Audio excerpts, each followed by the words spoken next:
In a galaxy far, far away, in a franchise full of memorable characters, one has left an incredible mark on pop culture.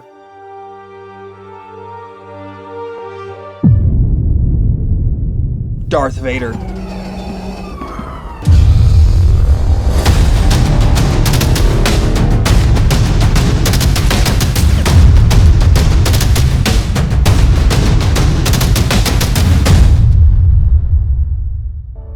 Darth Vader is cinema's greatest villain.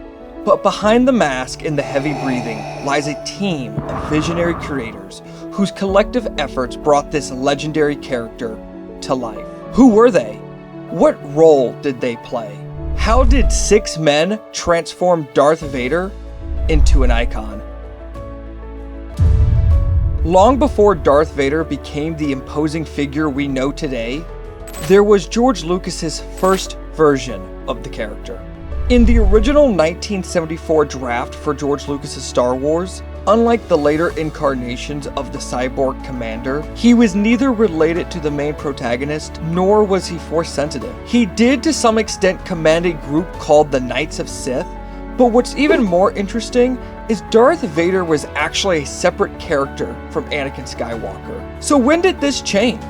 It all really began with artist Ralph McQuarrie. You see, Lucas hired Ralph to make some concept art for his script so that he could show the studio heads when pitching his movie for financing. The Emperor does not share your optimistic appraisal. The first real glimpse of the Darth Vader we know today comes from Ralph McQuarrie's concept art of the character. His art shaped the very essence of Darth Vader. From the imposing black armor, which is a perfect contrast to the faceless white armored troopers, to the helmet that conceals his face. What was meant to be just a piece of art to help Lucas get this movie made, shot new life into a character for Vader. In fact, this exact scene made it into Star Wars A New Hope.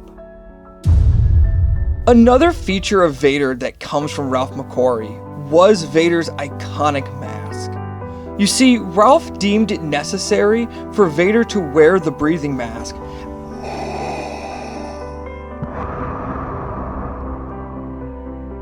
after reading a portion of the Star Wars script stating that Darth Vader would cross through space in between ships. George Lucas loved the mask so much that he made it a permanent feature of the character, including a backstory of why he needed it. With this new look in life being brought to the character, this is the moment where George Lucas started to refine his ideas, and at this point, that is when Darth Vader and Anakin Skywalker were merged to create the character we know today.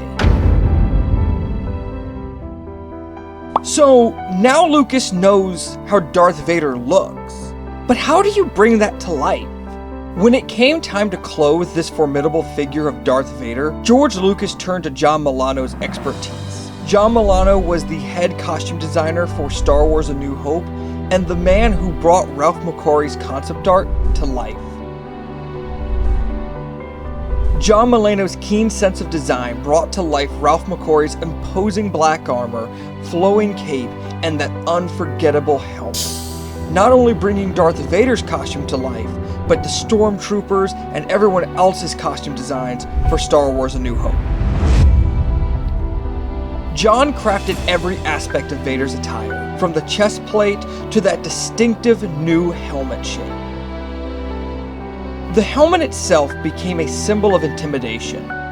John was using the concept art of Ralph, but he also took inspiration from World War II and the samurai when constructing Darth Vader's helmet. His goal was to conceal the humanity within. And personally, I think he did a fantastic job. John Milano's exceptional craftsmanship earned him an Academy Award for his work on Star Wars A New Hope, solidifying his place in cinema history as one of the greatest costume designers there have ever been. But he also paved the path for all of the future costumes in Star Wars. But at the end of the day, a costume is simply just a costume. You need someone who will embody it, to step inside and bring that darkness to life. To do this, George Lucas turned to David Prowse, a man standing at 6 feet and 6 inches with a strong man's physique. David, who physically embodied Darth Vader on set, brought the character's imposing figure to reality. With just simple gestures, he could convey anger, sadness, and lost hope.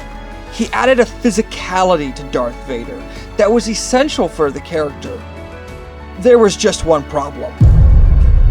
He didn't sound like a villain. Obviously, you don't want your main villain to have a voice that makes the audience laugh. Lucky for us, George Lucas had a plan. This is where James Earl Jones comes in. You don't know the power of the dark side. David Prowse spoke Vader's lines on set, but it was James Earl Jones' iconic voice that was used in the film.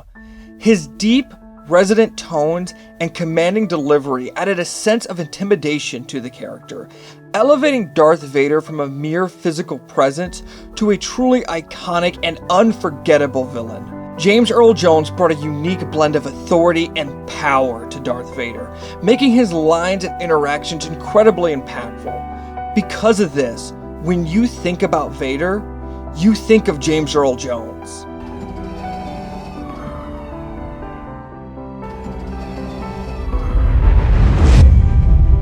So, Darth Vader's distinctive breathing sound might be the most recognizable aspect of his character.